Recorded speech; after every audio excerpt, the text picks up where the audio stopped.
We're launching this blog in April, so in honor of April Fools, let's talk about some foolish ways to start a tougher conversation.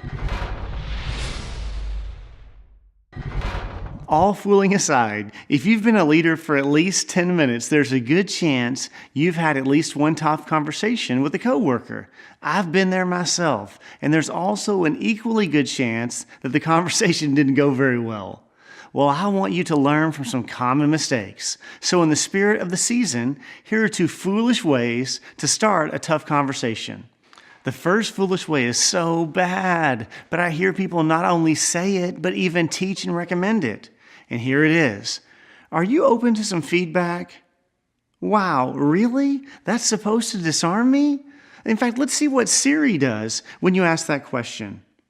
Are you open to some feedback? We were talking about you, not me.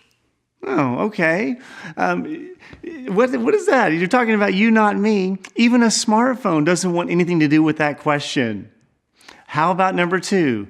I need to talk to you about something serious. Wow, thank you for the powerful introduction. Why don't you take this over the top and even add some creepy music to really set the stage? I'll say it again with the music. I need to talk to you about something serious. What, did you just get a bad health diagnosis? Did my favorite restaurant close down? Do you have an algebra question? That's a serious subject. No laughing matter for most of us. Now, those 2 tips may keep you from looking foolish, but let's take it one step further. Here are 5 smart ways to start that difficult conversation. Number 1 is, what are your thoughts on the meeting, conversation, project, hiccup? Maybe they self-identify some of the things you were about to say. If so, even better. Save your unsolicited feedback for when it's really needed. Number 2 can be used if they don't bite on the first intro. I had a couple of simple thoughts about the conversation, meeting, project, hiccup. Notice how this one doesn't even use the word feedback. Feedback sounds so heavy and corrective and one-sided. Number 3 is, how would you want me to handle it if you were to ... I could ask a colleague who interrupted a few times in a meeting. How would you want me to handle it if I noticed you interrupting someone in a meeting? Now, warning here, this option could feel like a setup, so be careful. You're just trying to let them know that they did something or could do something in the future, but you're giving them the chance to let you know what approach would work best. Number 4 is an easier one. One thing that would help me is ...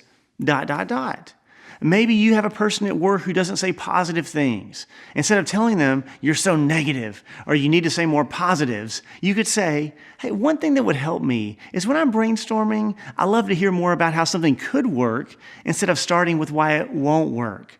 With this option, you're saying it in a way that makes it less about a flaw of theirs and more about how they can help you in terms of communication preference.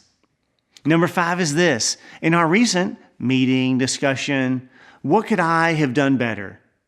Wait, aren't we supposed to be talking about clever ways to have a difficult conversation with someone else? I'm supposed to be giving them feedback, not asking for feedback. Well, sometimes it's best to put yourself in the hot seat first. It makes it clear that it's a mutual growth opportunity, and they'll usually reciprocate the question. Now, if they don't, you could always sneak in well, speaking of that, one thing I wanted to throw out there is ... So can I add 2 quick disclaimers for the skeptics out there? Aren't there times when we should just hit someone with the truth? Honestly, yes. If someone is embezzling, should you tell them, oh, one thing that would help me would be if you could return some of the money, if you don't mind. I mean, maybe half. Of course not. But we're not talking about embezzling here. We're talking about typical behaviors and how people can improve.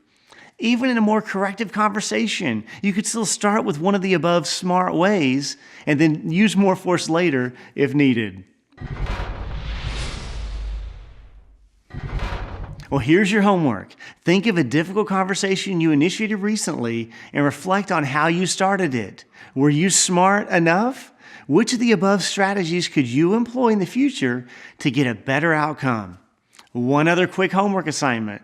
If you want to learn something, it helps with retention to teach or share it. So print this out and share it in an upcoming meeting. Let the group process it. Maybe they point out some legitimate exceptions or possible complications. If so, great. The goal is to get people thinking and discussing, not to corner them.